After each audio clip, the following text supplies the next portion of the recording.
मुलांक 4 वाल्यांसाठी 2025 कसं असणार आहे? मुलांक 4 म्हणजेच स्वामी ग्रह आहे राहू. सो राहू जेव्हा तुमच्या आयुष्यात ऑलरेडी आहे आणि त्यामध्ये तुमचं मागचं वर्ष जे होतं ते होतं शनी महाराजांचं म्हणजेच 8. 4 आणि 8 हे कॉम्बिनेशन याच्यामुळे तुम्हाला काही गोष्टींचा सामना करायला लागला, ज्याच्यामुळे तुम्हाला हवी तशी तुमची प्रगती झाली नाही.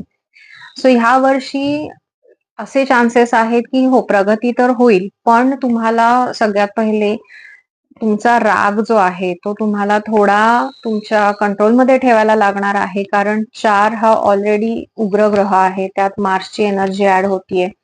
सो 4 आणि 9 हे कॉम्बिनेशन जे आहे हे जेव्हा एकत्र येतं तेव्हा तुमची एनर्जी हाय लेवलला असणार आहे. त्यामुळे तुमचा अँगरही, तुमचा रागही वाढू शकतो. टॅरो कार्डच्या दृष्टीने जर बघायला गेलं तर तुमचं कार्ड येतंय 4 ऑफ स्पोर्ट्स. म्हणजेच काय की थोडंसं इंट्रोस्पेक्ट करायचं आहे. तुमच्या सिच्युएशन्स ज्या आहेत त्याच्यामध्ये घाई गडबडीत निर्णय न घेता थोडासा विचार करायचा, थोडंसं मनाला तुमच्या आवर घाला.